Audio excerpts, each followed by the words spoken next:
Hello, everyone. Welcome to the Newsbrowse News broadcast. According to a report released by federal and provincial privacy watchdogs in Canada, OpenAI did not adhere to Canadian privacy laws during the development of its artificial intelligence chatbot, ChatGPT. The investigation, conducted jointly by Federal Privacy Commissioner Philippe Dufresne and his counterparts from British Columbia, Alberta, and Quebec, concluded that OpenAI's data collection for training its models was excessively broad. This led to the compilation and use of sensitive personal details, potentially including information on individuals' health conditions, political views, and even data concerning children.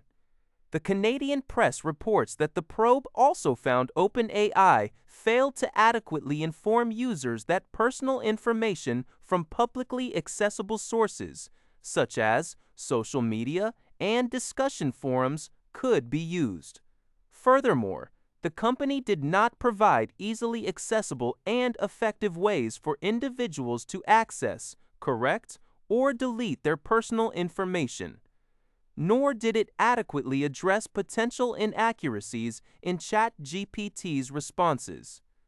Dufresne stated that OpenAI launched ChatGPT without fully resolving these known privacy issues, exposing Canadians to risks like breaches and discrimination. OpenAI has since agreed to implement additional measures to enhance privacy protections.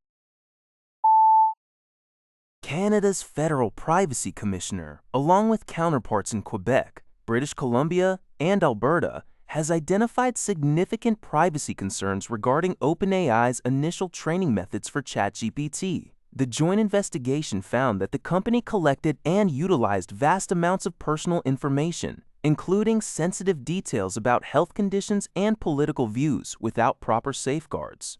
Many users were reportedly unaware their data was being used for model training. Federal Privacy Commissioner Philippe Dufresne stated that OpenAI launched ChatGPT without fully addressing known privacy issues, potentially exposing Canadians to risks like breaches and discrimination. He highlighted a perceived lack of accountability from OpenAI in this regard. While OpenAI disagrees with some findings, it has taken steps to improve privacy protections and agreed to implement further measures. The investigation also comes amid broader discussions in Canada about the need for updated regulations to ensure the safe deployment of AI technologies. This report is from Radio Canada International. According to Global News, provincial bans on U.S. alcohol in Canada led to a significant 63% drop in American alcohol exports to Canada last year. The Distilled Spirits Council of the United States informed the Trump administration that this trade friction, exacerbated by President Donald Trump's tariffs, is causing considerable harm to the U.S. alcohol industry. Chris Swanger, President and CEO of the Council, stated that the uncertainty created by tariff threats negatively impacts exports. Currently, all Canadian provinces except Alberta and Saskatchewan maintain these bans. The ongoing disputes resulted in a 3.5% reduction in the U.S. distilleries' workforce, equating to nearly 1,000 jobs lost between September 2024 and September 2025. Prime Minister Mark Carney acknowledged these provincial actions as trade irritants ahead of the Canada-Tarek-New-Mexico Free Trade Agreement CUSMA renewal talks, while Ontario Premier Doug Ford affirmed his province's ban will remain until U.S. tariffs are lifted. According to a report from Nikkei Asia, Honda Motor is set to definitively halt development on its ambitious $15 billion electric vehicle (EV) complex in Canada. The automaker had initially paused development in May of the previous year, stating a need to reassess the EV market's trajectory over the next 2 years before making a final decision. The report suggests that sluggish demand for EVs in the United States, coupled with significant policy shifts, including announced intentions to weaken fuel efficiency standards and reduce financial incentives for EV adoption, are influencing Honda's strategic direction. Consequently, the company is reportedly prioritizing its hybrid vehicle strategy for the North American market and freezing the substantial investment planned for the Canadian facility.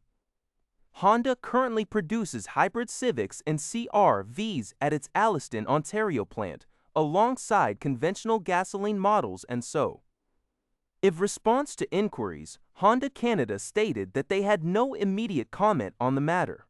This news from City News Everywhere indicates a significant shift in Honda's electrification plans in response to evolving market conditions.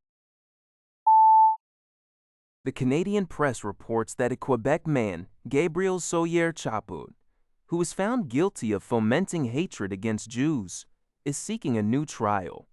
His lawyer, Antonio Cabral, argued before the Quebec Court of Appeal that the original judge, Manlio Del Negro, was biased against his client.